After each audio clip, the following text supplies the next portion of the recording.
I was working at a financial firm in New York City with a bunch of very smart people, and I had a brilliant boss I much admired. I went to my boss and told him I was going to start a company selling books on the internet.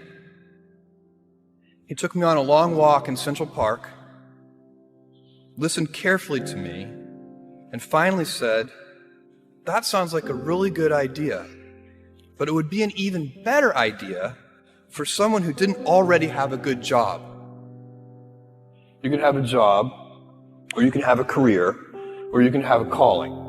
And if you can somehow figure out how to have a calling, you have hit the jackpot, because that's the big deal." I met Jeff Bezos 25 years ago, and he told me, "Dave, I want you to invest in my company. What are you doing?" "I'm going to start a bookstore in my garage." "Okay, and I'm going to put it online. People buy online, and I'm going to ship out of my garage.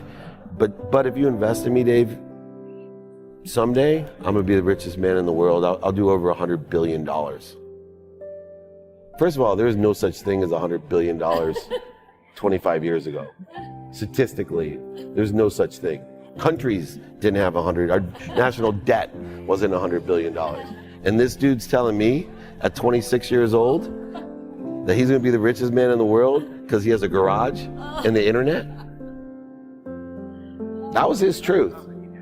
No, but he did not know it, and neither did I. But the difference between him and I is I was laughing, scoffing, and jesting at him, and he was already applauding himself, going, at the right way, at the perfect time, I'm going to make as much as I can as quickly. And I'm sitting there going, there's no way this is going to be a big business.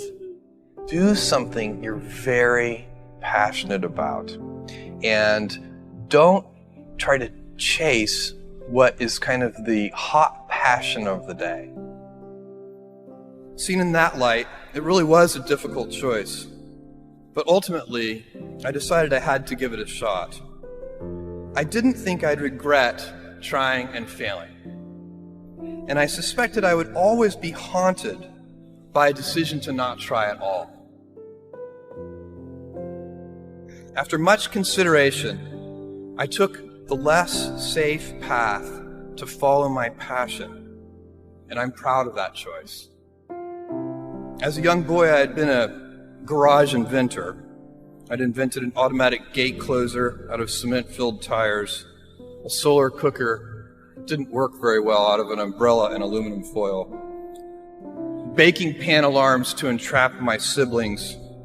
I'd always wanted to be an inventor, and she wanted me to follow my passion. There's a military phrase that I especially love, and it says, "Slow is smooth and smooth is fast." And I have seen that in every endeavor I've ever been in. That's the kind of thing that really allows you to make progress. You know, you get certain gifts in life and you want to take advantage of those, but I guess my advice on adversity and success would be to be proud not of your gifts, but of your hard work and your choices. So, you may be, the kinds of gifts you get in life, you might be really good at math. It might be really easy for you. That's a kind of gift. But practicing that math and taking it to the next step, that could be very challenging and hard, and take a lot of sweat. That's a choice. You can't really be proud of your gifts because they were given to you. You can be grateful for them and thankful for them. But your choices, you choose to work hard. You choose to do hard things. Those are choices that you can be proud of. You can choose. We all get to choose our life stories, and it's the choices that define us, not our gifts. Everybody in this room has many gifts. I have many gifts. You can never be proud of your gifts because they're gifts. They were given to you. You might be tall, or you might be really good at math, or you might be extremely beautiful or handsome, or there are many gifts, and you can only be proud really of your choices because those are the things that you are acting on. And one of the most important choices that each of us has, and you know this just as well as I do, is you can choose a life of ease and comfort, or you can choose a life of service and adventure. And when you're 80, which one of those things do you think you're going to be more proud of? You're going to be more proud of having chosen a life of service and adventure. Never been a better time to be alive.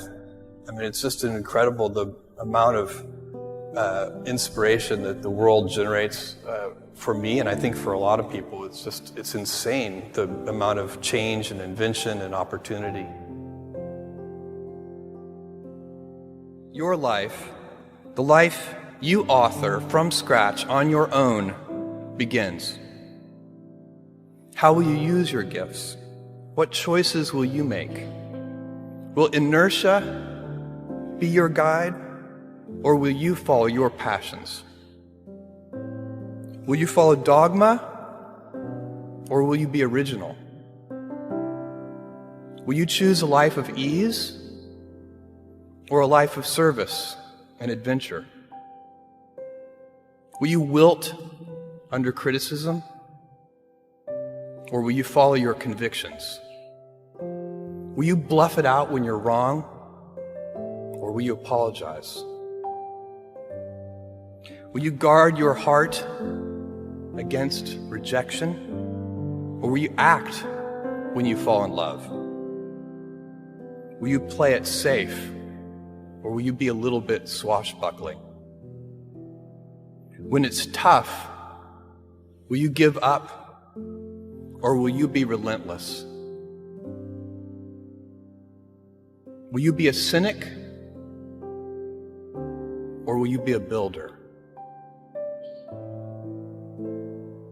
Will you be clever at the expense of others,